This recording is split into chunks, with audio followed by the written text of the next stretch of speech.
ഹേ friends, അങ്ങനെ ഉമ്മച്ചി ഉമ്രയൊക്കെ കഴിഞ്ഞ് തിരിച്ചു വന്നിട്ട് ഇപ്പോഴാണ് എറണാകുളത്തേക്ക് വരുന്നത്. അപ്പോൾ ഞങ്ങൾ ഉമ്മച്ചീനെ പിക്ക് ചെയ്യാൻ വേണ്ടിയിട്ട് ടൗണിലേക്ക് പോവാണ് കേട്ടോ. മാളൂട്ടിയാണെങ്കിലും ഉമ്മച്ചി റോഡിന്റെ അപ്പുറത്ത് നിൽക്കണ കണ്ടപ്പോഴേ ഒച്ചപ്പാടൊക്കെ ഉണ്ടാക്കുന്നുണ്ടായിരുന്നു. ഒരുപാട് ദിവസം കഴിഞ്ഞ് കണ്ടതിന്റെ സ്നേഹപ്രകടനങ്ങളാണ് കേട്ടോ ഇതൊക്കെ. അങ്ങനെ ഞങ്ങൾ ഭക്ഷണമൊക്കെ കഴിച്ചിട്ടാണ് വീട്ടിലേക്ക് പോയിട്ടുണ്ടായിരുന്നത്. അങ്ങനെ വീട്ടിലെത്തിയപ്പോഴേക്കും മാളൂട്ടി അവളുടെ ഗിഫ്റ്റ് ഒക്കെ എടുത്ത് കൊടുക്കുന്നുണ്ടായിരുന്നു കേട്ടോ. അവളും ഉമ്മച്ചി വരുന്ന സമയത്തൊക്കെ ഇങ്ങനെ ഓരോന്ന് ഉണ്ടാക്കി കൊടുക്കലുണ്ട്. അങ്ങനെ വന്നപ്പോൾ തന്നെ അതൊക്കെ എടുത്തു കൊടുത്ത് അതിലുള്ളതൊക്കെ വായിപ്പിക്കുകയും ചെയ്തു. കുറേ ഒന്നും എഴുതിയിട്ടില്ല, ഐ ലവ് യു ഉമ്മീന്ന് തന്നെ എല്ലാത്തിലും എഴുതി വെച്ചു. പിന്നെ ഇതിൽ ഉമ്മീനെയും മാളൂനെയും ഒക്കെ വരച്ചും വെച്ചിട്ടുണ്ട് കേട്ടോ. ഞാനും ഇതുപോലെ കുഞ്ഞിതാവുമ്പോൾ എല്ലാവർക്കും ഇങ്ങനെ ഗ്രീറ്റിംഗ് കാർഡൊക്കെ ഉണ്ടാക്കി കൊടുക്കായിരുന്നേ. അങ്ങനെ ഇനി ഞങ്ങളുടെ അടുത്ത ചടങ്ങാണ് പെട്ടി പൊട്ടിക്കല്. വലിയ കാര്യമായിട്ടൊന്നും കൊണ്ടുവന്നിട്ടില്ല എന്ന് മിച്ചി വന്നപ്പോൾ തൊട്ട് പറഞ്ഞുകൊണ്ടിരിക്കും. പക്ഷേ എനിക്ക് മാളൂന് ഈ അൺബോക്സിംഗ് ഭയങ്കര ഇഷ്ടമുള്ള കാര്യമാണ്. അതിൻ്റെ ഇടയിൽ ലിച്ചു മണാലി പോയി വന്നപ്പോൾ ഞങ്ങൾക്ക് വാങ്ങിയ സാധനങ്ങളും ഉമ്മച്ചീൻ്റെ അടുത്ത് കൊടുത്തു വിട്ടിട്ടുണ്ടായിരുന്നു. കുറേ ആയി പോയി വന്നിട്ട്, പക്ഷേ ഇങ്ങോട്ട് വരാത്തത് കൊണ്ട് ഉമ്മച്ചീൻ്റെ അടുത്ത് കൊടുത്തു വിട്ടായിരുന്നേ. ഉമ്മച്ചിക്ക് ബാഗും കൊണ്ടുവന്നിട്ടുണ്ടെന്ന് പറഞ്ഞാൽ അതൊക്കെ കാണിച്ചു തന്നെ. പിന്നെ മാളൂന് ഇതാ ക്യൂട്ട് ആയിട്ടുള്ള ഒരു ഹെയർ ബൺ ഉണ്ട്. പിന്നെ എനിക്ക് ഇങ്ങനെ സ്റ്റിക്ക് ചെയ്യുന്ന നെയിൽ ഉണ്ട്, പിന്നെ ചോക്ലേറ്റ്സ് ഉണ്ട്, പിന്നെ ഉമ്മച്ചി കൊണ്ടുവന്നതിൽ ഈത്തപ്പഴം, പ്രിങ്കിൾസ്, നട്ട്സ് ഒക്കെ ഉണ്ട്, ചോക്ലേറ്റ്സ് ഉണ്ട്. പിന്നെ എനിക്ക് ഏറ്റവും ഇഷ്ടമായ സാധനമാണ് ഈ മുസല്ല. ഭയങ്കര ഭംഗിയുണ്ടായിരുന്നു കേട്ടോ കാണാൻ. മാളൂട്ടിന്റെ മുസല്ലയാണ് ഇത്. മാളൂസിന്റെ ഇത് കുറച്ച് ചെറുതായിരുന്നു. പിന്നെ ഇതാണ് എന്റെ. പിന്നെ മാളൂന് കളിക്കുന്ന എന്തെങ്കിലും വാങ്ങണം എന്ന് വിചാരിച്ചിട്ട് വെച്ചൊരു ബോൾ വാങ്ങിക്കൊണ്ടുവന്നിരുന്നു, ലൈറ്റ് ഒക്കെ കത്തി. പിന്നെ മാളൂട്ടിക്ക് ഒരു തസ്ബി ഉണ്ടായിരുന്നു. പിന്നെ ഇത് മുബിക്കുള്ളതാട്ടോ, 2 മോതിരം,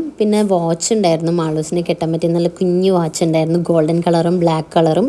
പിന്നെ ഇത് മൈലാഞ്ചിയാണ് നഖത്തിലിടുന്നത്. പിന്നെ അത്തറും ഉണ്ടായിരുന്നു. ഇതൊക്കെ കൊണ്ടുവന്നിട്ടാണ് ഒന്നും ഇല്ലാന്ന് പറഞ്ഞത് ആള്. എന്തായാലും അത്രേ ഉള്ളൂ. ഇനി അടുത്ത വീഡിയോയിൽ കാണാം. ബൈ.